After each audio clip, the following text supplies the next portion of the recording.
Welcome to today's edition of Bible News, where we share the Word of God one chapter at a time.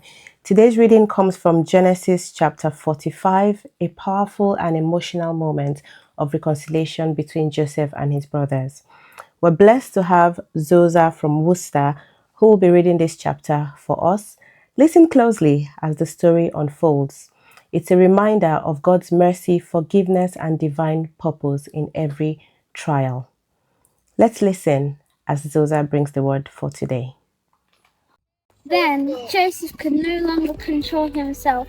Before all his attendants, he cried out, "Make everyone leave my presence." So there was no one with Joseph when he made himself known to his brothers.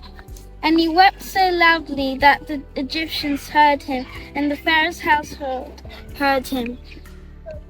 Joseph said to his brothers, "I am Joseph. Is my father still living?"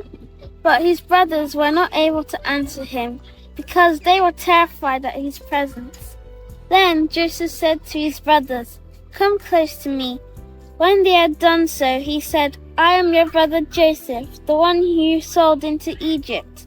And now do not be distressed, and do not be angry with yourselves for selling me here, because it was to save lives that God sent me ahead of you. For 2 years now there has been a famine in the land. For the next 5 years there will be no plowing and reaping. But God sent me ahead of you to preserve for your remnant on earth, and to save your lives by a great deliverance. So then, it was not you who sent me here, but God.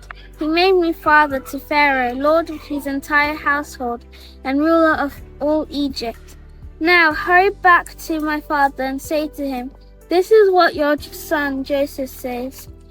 God has made me lord of all Egypt. Come down to me, don't delay. You shall live in the region of Goshen and be near me.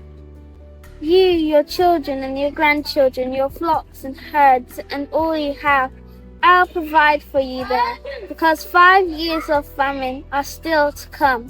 Otherwise, you and your household and all who belong to you will become destitute.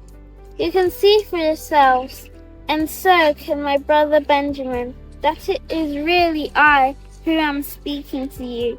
Tell my father about all the honor according men in Egypt and about everything you have seen, and bring my father down here quickly."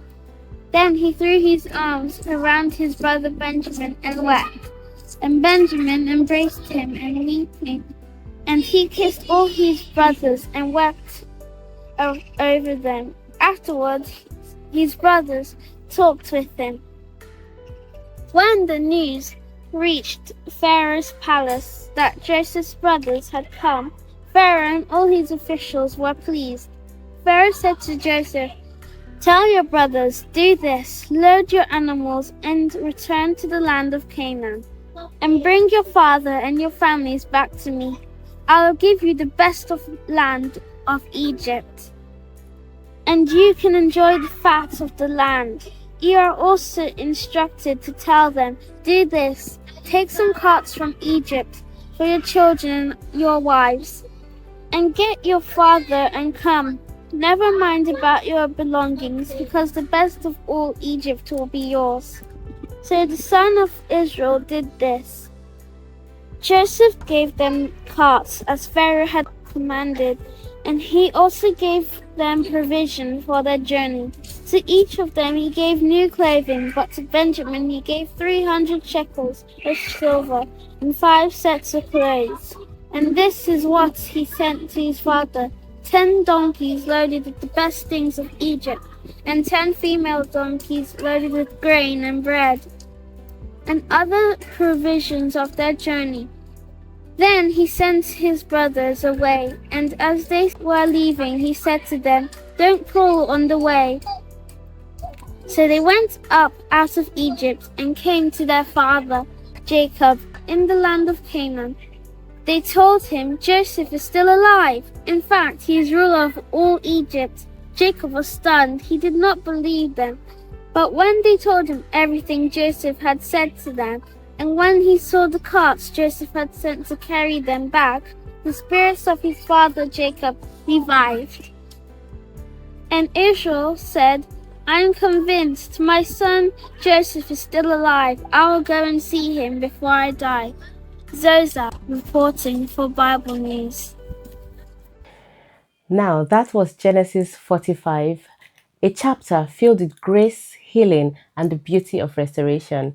Joseph's words, God sent me ahead of you to preserve life, reminds us that even our hardships may be part of a greater plan. Thank you for listening and joining us today. If this reading touched you, please be sure to like, subscribe, and share to encourage others by the word of God. Stay blessed and stay tuned to Bible News for more on the daily Bible reading. I am Kenny for Bible News. Is a lamp unto my feet and a light unto